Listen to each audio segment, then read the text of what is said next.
everybody.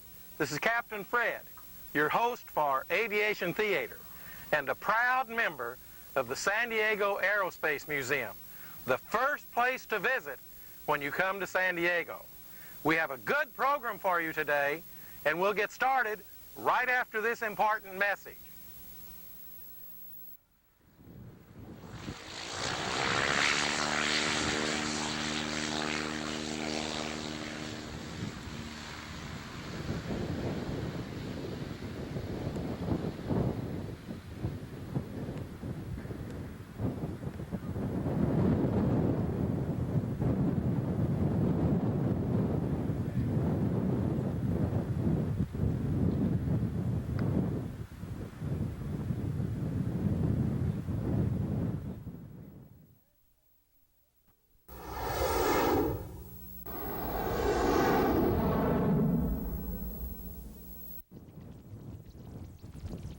Welcome once again to Captain Fred's Aviation Theater.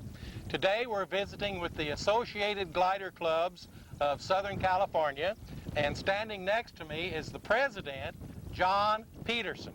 John, the name is a little bit confusing. It's clubs, plural with an S, but you are one group. Would you tell our viewers about that, please? Yeah, that's correct. We're currently just a single club. We have about 40 members, and the reason that the name is clubs plural is that really explains how the club formed. We really formed as an association out of a number of smaller clubs back in the early 30s, the Depression years. So people wanted to combine their resources together to try to make the most out of them, and so that happened to a lot of school districts too. That's true. To survive. That's right. Yeah, that's correct. So what is your club doing today? Today we're up at the Skylark Airport in Lake Elsinore, and we're having kind of a little combined fly-in with our club and the Lake Elsinore Soaring Club. So we're just up here today to kind of have fun together and enjoy soaring. Thank you, John Peterson, president of the Associated Glider Clubs of Southern California.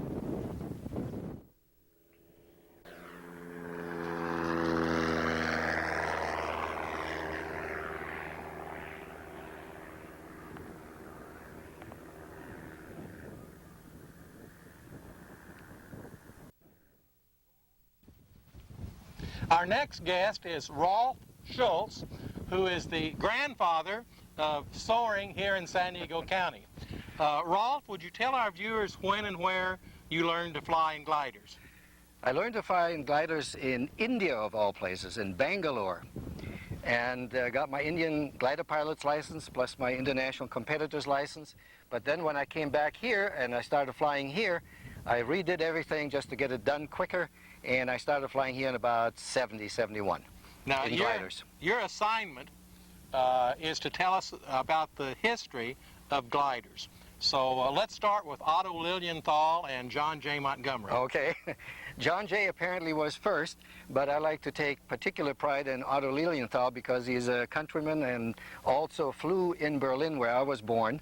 And he did so in the 1880s, and much of his material, which he researched very carefully about flying, was used by the Wright brothers later to power their experiments. Because they built gliders first. They also built gliders first and flew those at Kitty Hawk and elsewhere. But Otto Lilienthal did all of his flying in Berlin, so that's, I think, where an awful lot of the gliding comes from. I've read some of the letters that Wilbur wrote to Otto Lilienthal's widow. Yeah. So they were in correspondence with her, Right. and she would copy down his findings and send them to him. Right. After that, where would gliders be placed? Did they have gliders in World War I? No, they didn't, but shortly after, well, I mean, they had gliders, but let's say not in any large numbers. But after World War I, because the Versailles Treaty prohibited the Germans from building up an air force, they used the subterfuge of training people in gliders to get started on their Air Force training. And so they produced a lot of gliders, primary training gliders and others, and they were flown in places like the Wasserkuppe in Germany, which is legendary for the flying that they've done there. Now, they flew in primary gliders. And they used what we would call bungee cords right? today. Yeah. They had a team of people pulling the glider, which was hooked to the ground, and the bungee cords would be stretched, and then it would be released by the glider pilot, and they would shoot off while they kept pulling. And they got into the air that way in the 1920s and 30s, and from that point on, glider flying became a big sport in Germany, and it still is to this day. My glider instructor was a Luftwaffe pilot, and he had probably 200 or 300 glider flights, and maybe 5 hours total time. So they would have glider flights of 45 seconds or a minute sometimes. Yeah, that's all it was. It's basically just taking off and landing. But the experience was nevertheless valuable, and of course many of them had longer flights. I mean, even in the 1920s there were people who got good long flights in something more advanced than the training gliders. Well, they went from the primary up to an enclosed glider. Right.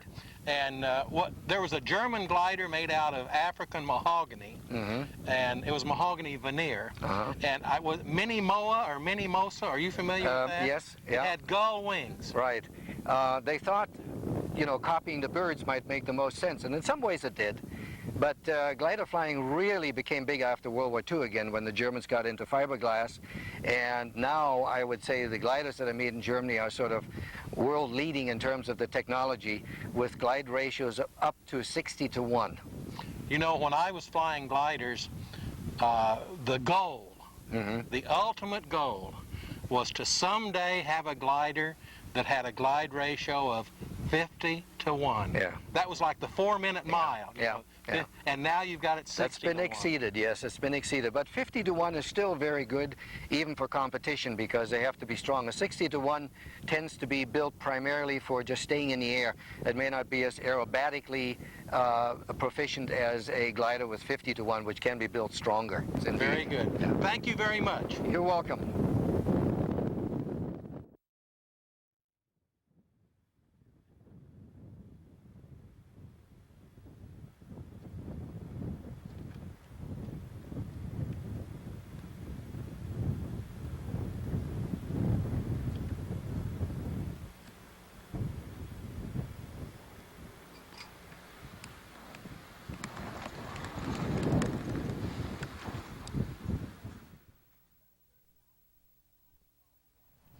Back during the Ice Age, when I was flying gliders, one of the primitive antique gliders that I flew was a 126. Our next guest, Doug Levy, still flies a 126. Doug, I'm amazed that they're still flying these things. Well, it's a great honor, and it's a good organization. The 126 Association is probably one of the most fun groups in aviation today. Everybody that flies them is just there for the fun of it. There's no such thing as large amounts of cash you can put into getting things done in a 126. It's skill and friends that make it happen. Now, you have accomplished something, actually several things, in this antique 126. Would you tell our viewers in sequence what you have managed to accomplish in this Model T of gliders? Well, there's several things that have been done with these things, and I've accomplished. The one I'm probably most noted for is flying the 3 diamonds in this glider. I flew all the badges of the silver, gold, and diamond in 5 months in that glider.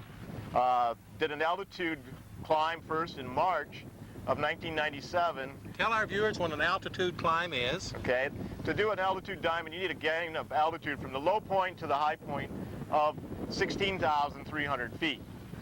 That took me to over 24,000 feet in March. The outside air temperature was 30 below zero at that altitude. Now that means after you release from aerotow, from the tow plane, you have to gain what? 16,300 feet from the place, the low point of the flight. So we had to dive down. You have to notch what is known as a bar graph, which is a flight recorder, and that shows the low point of your flight, and then from there you climb. Okay, that's one diamond. Yes. And what's the second diamond? The second diamond is a declared goal back to your origination point, and that has to be a distance of 187 miles. I did that in Bishop of June 1997. So somebody would tow you someplace, and then you would release and fly back? Yeah, we released out of Bishop, and from there it went quite a bit north of Bishop, then south of Bishop for a ways. We're allowed different turn points, and from there went back into Bishop and land. The distance was about 200 miles on that flight. And the third one? The third flight was done on July 20th, 1997. That's Diamond Gold. That's a flight of over 312 miles. And that again was started in near Bishop Valley, there at the Owens Valley, started at Lone Pine using 3 turn points and terminating a flight in Bishop after 8 hours. So did you fly in a triangular path? It was sort of a modified triangle up and down the valley. First to the far end north of the Owens Valley, past Bishop about 60 miles, then south back to Lone Pine pretty much, and then back up to Bishop. Well, now these are singular accomplishments, especially considering the glider that you did it in. Yes. But tell our viewers the world record for altitude first. 49,000 feet was done, not in a 126, but, but for a glider. For a glider. And that was done in the Owens Valley also. And for distance. The distance, the farthest distance that I know of is over 1,000 miles. I'm not sure what exactly that distance is. The farthest distance in 126 is a little over 400 miles, 430 miles, and that was started in San Diego County, terminated in Gadsden, Nevada. So the world's record for gliders is 49,000 feet altitude and over 1,000 miles distance. That's correct. In a glider. Yep. Wow. This is the most popular sailplane ever built. There were 700 126 produced in the periods from the 1950s to the 1970s. This glider was made in 1965. So far, there's been 34 people that have accomplished all 3 diamonds in 126s. You know, that was the year that the Mustang came out, the Ford Mustang. Could be. And they're both classics. Yeah, it's a great glider. I continue to fly it. I need to get a 400-mile flight in it. Thank you for being with us today. Thank you.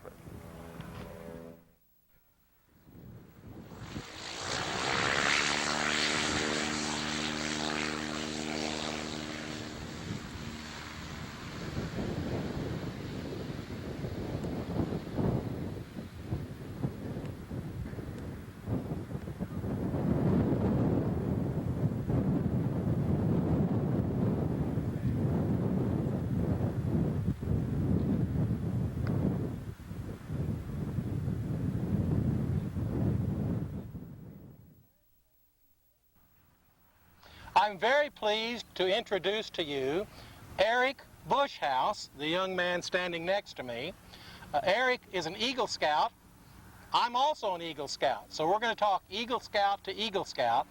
And he was in the Aviation Explorer Scouts. I started the Aviation Explorer Scouts in San Diego. So we're going to talk Explorer Scout to Explorer Scout. Tell our viewers how young or how old you can get started in gliding. Well, you need to be 13 13 to start taking lessons. to start taking lessons. Then you need to be 14 to solo, and then 16 to get your private pilot. So you can start taking lessons in a glider when you're 13, if your legs will reach the pedals, if your legs are long enough to reach the pedals. And you can solo on your 14th birthday. Yes. So you can be flying gliders before you can drive a car. Yeah. And then you continue to study and learn, and when you're 16, you can get your glider license Yes. and carry passengers. Yes. Okay. Tell us when and where and how you did that. Well, when I was 13 and a half, I came out here with a friend who introduced me to flying, and after that we got hooked, and then I soloed on my 14th birthday. What were you flying in? A 233. Schweitzer 233. SGS 233. Mm-hmm. That's two-place front and back, high wing. Yes. Mm-hmm. And then did you get your pilot's license in gliders? Yeah, I got my pilot's license 1 month after my birthday. 1 month after you turned 16. Yes. Is there anything you'd like to tell our younger viewers today about flying gliders? Well, it's a real joy, and if you can, just try to come out and take a ride sometime. It's a real blast. Repeat after me. It's as close to being a bird as you'll ever get. It's as close to being a bird as you'll ever get. He's absolutely right. It's as close to being a bird as you'll ever get.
that's our show for today.